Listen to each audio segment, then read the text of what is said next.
Hello అండి, నా పేరు డాక్టర్ స్ఫూర్తి, fertility consultant, 49 hospital, Kukatpally branch. So ఈరోజు మీ అందరి ముందుకి ఒక కామన్ టాపిక్ గురించి డిస్కస్ చేయడానికి వచ్చానండి. అదేంటంటే ఐవీఎఫ్ ట్రీట్మెంట్కి వెళ్ళే ముందు ఆర్ ఐవీఎఫ్ ట్రీట్మెంట్లో తీసుకోవాల్సిన జాగ్రత్తల గురించి చాలామందికి చాలా అపోహలు ఉంటాయి. సో దానిలో ఏది నిజాలు ఏది అపోహలను మాత్రం డిస్కస్ చేయడానికి వచ్చానండి. సో నార్మల్గా ఒక చాలా కామన్ పర్సెప్షన్ ఏంటంటే పేషెంట్స్ అందరిలో ఐవీఎఫ్ ట్రీట్మెంట్ అంటే ఫర్టిలిటీ సెంటర్కి వెళ్ళినప్పుడు అందరికీ ఐవీఎఫ్ అనేది అడ్వైస్ చేస్తారని చాలామంది ఒక అపోహతో ఉంటారండి. సో అది అబ్సల్యూట్లీ రాంగ్. ట్రీట్మెంట్ అంటే ప్రెగ్నెన్సీ ప్లాన్ చేస్తున్నారు, 1 year దాటింది, బట్ స్టిల్ ప్రెగ్నెన్సీ రావట్లేదన్నప్పుడు వాళ్ళకి బేసిక్ ఎవాల్యుయేషన్ చేసి అందులో ఏమన్నా తేడాగా ఉంది అంటే అందులో ఎటువంటి ప్రాబ్లం అనే దాన్ని బట్టి వాళ్ళకి చిన్న ట్రీట్మెంట్సా పెద్ద ట్రీట్మెంట్సా అనేది ఇండివిజువలైజ్డ్ ఉంటుందండి ట్రీట్మెంట్ అనేది. సో వచ్చిన వాళ్ళందరికీ ఐవీఎఫ్ అనేది చేయడం జరగదు. సో ఒక 30 to 40% ఆఫ్ పేషెంట్స్కి ఓన్లీ చిన్న ట్రీట్మెంట్స్లోనే ట్యాబ్లెట్స్తోనే సరిపోతుంది. ఇంకా రాని ఒక 30-40% పేషెంట్స్కి ఐవీఐ అనేది నెక్స్ట్ స్టెప్ లాగా తీసుకుంటాము. అది కూడా రాని ఆ 30-40% అంటే ఆ 1/3 పేషెంట్స్కి మాత్రమే ఐవీఎఫ్ అనేది అవసరం పడే ఛాన్స్ ఉంటుందండి. అండ్ ఇంకొక కామన్ అపోహ ఏంటంటే యంగ్ ఏజ్లో ఐవీఎఫ్ ట్రీట్మెంట్ అనేది అవసరం లేదు అని చాలామంది నమ్ముతూ ఉంటారు. ఎస్పెషలీ ఫీమేల్స్లో 23-24 ఇయర్స్కి అసలు ఐవీఎఫ్ ట్రీట్మెంట్ అనేది అవసరం లేదు అనేది చాలామందికి డౌట్ ఉంటుంది. బట్ ఒక్కొక్కసారి ఏజ్ రిలేటెడ్ ప్రాబ్లమ్స్ అంటే ఇప్పుడు ఈవెన్ యంగ్ ఏజ్లో కూడా ప్రీమెచ్యూర్ ఒవేరియన్ ఫెయిలియర్ అనేది చూస్తుంటామండి. అంటే ఎగ్ రిజర్వ్ అనేది చాలా తొందరగా తగ్గిపోవడము, అలాంటిది ముందే ఐడెంటిఫై చేసుకున్నప్పుడు అలాంటి వాళ్ళకి చిన్న ఏజ్ అప్పుడే ఐవీఎఫ్ వద్దు అనేది చెప్పడం జరగదండి. సో వాళ్ళ ఓన్ ఎగ్స్తో ఛాన్స్ ఉన్నప్పుడు అలాంటి వాళ్ళకి ఫస్ట్ ఐవీఎఫ్ కూడా చెప్పాల్సిన అవసరం ఉంటుంది. ఆర్ ఏదైనా కారణాల వల్ల ట్యూబ్ బ్లాక్ అయినా కూడా, లేదంటే హస్బెండ్లో సీమెనాలిసిస్లో చాలా ప్రాబ్లం ఉంది, ఇలా మేజర్గా అంటే <5 million ఉంది, లేదంటే ఏజోస్పర్మియా ఉంది అని వచ్చినప్పుడు మాత్రం ఈవెన్ యంగ్ ఏజ్లో కూడా ఐవీఎఫ్ అనేది అడ్వైస్ చేయడం జరుగుతుంది. సో పేషెంట్ ఏజ్ అనేది one of the important factors అండి. సో అదొకటి అపోహ అనేది చెప్పొచ్చు.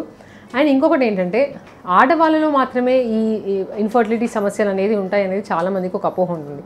సో అది డెఫినెట్లీ చాలా రాంగ్ అండి. అంటే కాజెస్ చూసుకున్నట్టయితే ఆడవాళ్ళలో మగవాళ్ళలో ఇద్దరికీ కలిపి అండ్ అన్ఎక్స్ప్లెయిన్ అనేవి 4 భాగాల్లో డివైడ్ చేస్తాము. అందులో 30% ఆడవాళ్ళు అండ్ 30% మగవాళ్ళలో, 30% ఇద్దరిలో ప్రాబ్లం చూస్తుంటాము. ఒక 10%లో మాత్రం ఎటువంటిలో అంటే బేసిక్ ఎవాల్యుయేషన్లో మేజర్గా ఏ ప్రాబ్లం కనిపించదు, బట్ స్టిల్ ప్రెగ్నెన్సీ రాదు. సో వాళ్ళని అన్ఎక్స్ప్లెయిన్ ఇన్ఫర్టిలిటీ అంటారు. సో ఎప్పుడైనా ఫర్టిలిటీ సెంటర్కి ట్రీట్మెంట్ కోసం వచ్చినప్పుడు భార్యాభర్తలు కలిసి రావాలి అని మాత్రం చెప్తుంటాము. ఓన్లీ వైఫ్కి ట్రీట్మెంట్ ఇచ్చి వాళ్ళకి ఇంజెక్షన్స్ అనేవి ఇవ్వడం చేసి అలా సపోజ్ హస్బెండ్ది ఇవాల్యుయేషన్ చేయలేదు కానీ హస్బెండ్లో ప్రాబ్లం ఉన్నప్పుడు ఇవన్నీ చేసి వేస్ట్ అవుతుంది కదండి. సో ఎప్పుడైనా అది ఓన్లీ ఆడవాళ్ళదని ప్రాబ్లం అనే కాకుండా both couple wife and husband కలిసి ట్రీట్మెంట్కి రావడం అనేది చాలా ఇంపార్టెంట్ అండి. తర్వాత ఇంకొక కామన్ అపోహ బెడ్ రెస్ట్ గురించి అండి. Bed rest and food especially. So చాలామంది అడుగుతుంటారు, బెడ్ రెస్ట్లో ఉన్నాము కంప్లీట్గా, లేదంటే ఎటువంటి ఫుడ్ తీసుకోలేదు, నాన్ వెజ్ కంప్లీట్గా స్టాప్ చేస్తాము, ఇలా చాలా అపోహలు ఉంటాయండి. So it is clearly proven. అంటే బెడ్ రెస్ట్ అనేది ఈవెన్ పికప్ తర్వాత కూడా 1 day బెడ్ రెస్ట్ అని చెప్తాము. అండ్ ట్రాన్స్ఫర్ తర్వాత కూడా ఆ ట్రాన్స్ఫర్ అయిన రోజు ఒక్కరోజు కొంచెం రెస్ట్లో ఉండమని చెప్తాం. అలా అంతే తప్ప ఇంకా ఏ టైంలో కూడా కంప్లీట్గా జాబ్ అంతా మానేసుకొని బెడ్ రెస్ట్లో ఉండాల్సిన అవసరం అయితే లేదండి. అలా ఉండడం వల్ల ఈవెన్ కాంప్లికేషన్స్ కూడా ఎక్కువ అయ్యి అండ్ సక్సెస్ రేట్స్ కూడా తగ్గడం చూస్తుంటాం. సో చిన్న మినిమల్ యాక్టివిటీస్ అనేవి చేసుకోవడం అని ప్రతి పేషెంట్కి ఇన్ఫామ్ చేస్తాము. అండ్ ఓన్లీ స్ట్రెన్యూస్ ఎక్సర్సైజెస్, బరువు పనులు లేపడము, చాలా స్ట్రెన్యూస్ ఎక్సర్సైజెస్ చేయడము అట్లాంటివి మాత్రం అవాయిడ్ చేయమని చెప్తాము. అది కాకుండా మేజర్గా అంటే ఫుడ్ విషయంలో కూడా ఆయిలీ ఫుడ్, స్పైసీ ఫుడ్ అట్లాంటివి ఎక్కువ తీసుకోవద్దని చెప్తాం తప్ప ఒక పర్టిక్యులర్ ఫుడ్ కంప్లీట్గా స్టాప్ చేయమని జనరల్గా అడ్వైస్ చేయం. సో ఇంకొక అపోహ ఏంటంటే ప్రెగ్నెన్సీస్ అంటే కవల పిల్లలు ఎక్కువ పుడతారు ట్విన్స్లో అనేది చాలామందికి అపోహ ఉంటుందండి. సో నార్మల్గా అంటే అకార్డింగ్ టు లా 2 babies కన్నా ఎక్కువ పెట్టడానికి లేదండి. అంటిల్ అన్లెస్ పేషెంట్కి వేరే ఏమైనా ప్రాబ్లం ఉంటే తప్ప 3 babies పెట్టడానికి ఉండదు. సో 2 babies పెట్టినప్పుడు సక్సెస్ రేట్స్ అంటే ఈవెన్ సక్సెస్ అయిన పేషెంట్స్లో కవలలు వచ్చే ఛాన్స్ ఒక 20% వరకు ఉండే ఛాన్స్ ఉంటుందండి. సో అంతే తప్ప అది ప్రతి బేబీ కవల పిల్లలాగానే ఉంటారు అనేది ఛాన్స్ అయితే ఉండదు. బట్ అది కూడా డిస్కస్ చేస్తాం. అంటే day 5 బేబీకి వెళ్ళినప్పుడు ఈదర్ 1 baby పెట్టాలా 2 babies పెట్టాలని కూడా డిస్కస్ చేసుకోవచ్చు. సో కవలలు అనేది అసలు వద్దు అని అనుకునే వాళ్ళకి ఓన్లీ 1 baby day 5 బేబీని పెట్టడం అనేది అడ్వైస్ చేస్తాము.